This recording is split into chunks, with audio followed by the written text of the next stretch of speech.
Kisah seorang anak laki-laki berusia 5 tahun. Ia menyaksikan Jerman membakar rumahnya. Ia terus berteriak memanggil ibunya, tapi dia tidak tahu. Ibunya telah diperkosa dan dibunuh oleh Jerman. Ia sendirian di dalam hutan, berseru-seru. Tidak ada yang bisa ia lakukan.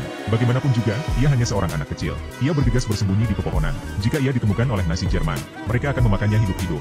Bahkan jika seekor ular boa bergoyang di atas kepalanya, dia tidak akan berani berteriak. Karena ia ditakdirkan untuk dilahirkan pada masa tanpa kedamaian. Orang Jerman makan banyak daging dan ikan, memakan makanan mereka, menunggu mereka pergi. Ia keluar dalam ketakutan dan kegelisahan, untuk mengambil sisa makanan mereka dan memakannya. Ia begitu lapar dan kelelahan. Dia tidak peduli jika buah itu beracun. Ia memasukkannya ke dalam mulutnya. Tetapi ia tidak tahu bahwa ia sedang berjalan ke ladang ranjau. Dia terguling dari tebing.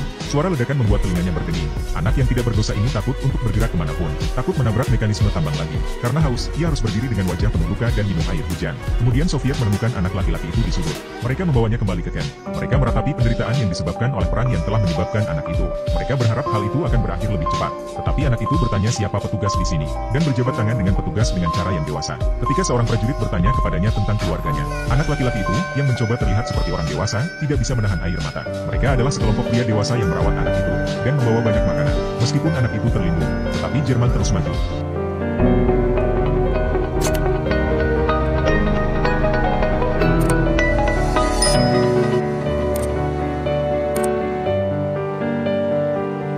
Seorang anak laki-laki berusia 5 tahun bergabung dengan tentara untuk pertama kalinya. Dia berlarian dengan seragam tentaranya. Kabar buruknya adalah, Luftwaffe menjatuhkan bom di kepalanya. 2 hari sebelumnya, rumahnya dibakar oleh Jerman. Ibunya terbunuh.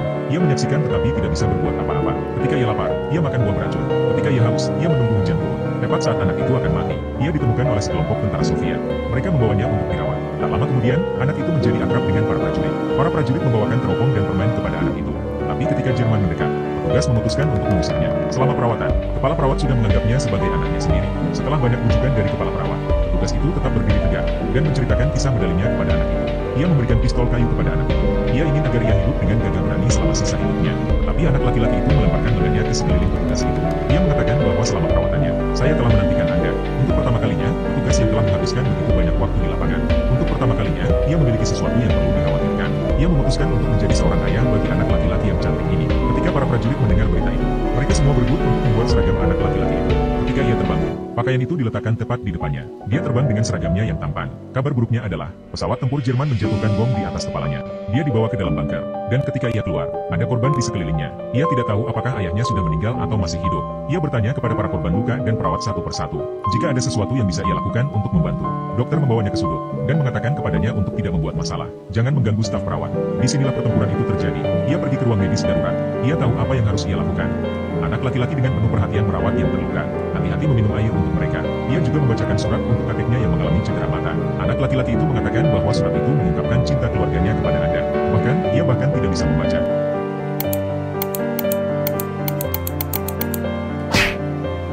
Ia hanya tahu bagaimana mengatakan, orang yang terluka akan lebih nyaman. Ia bekerja dan bekerja dan bekerja, sampai ia tertidur karena kelelahan. Ketika ia bangun, ia bertindak seperti orang dewasa lagi.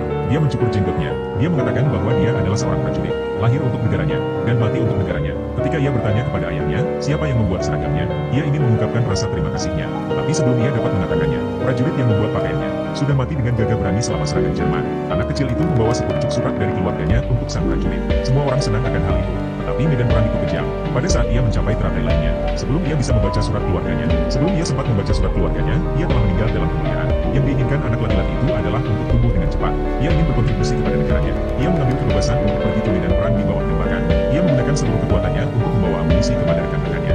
Rekan-rekannya terkejut olehnya. Bagaimana seorang anak muda bisa berada di garis depan, dan menyuruhnya untuk membuka mulutnya, atau telinganya akan berdenging karena penembakan. Ia memerintahkan anak itu untuk berlindung di pos komando.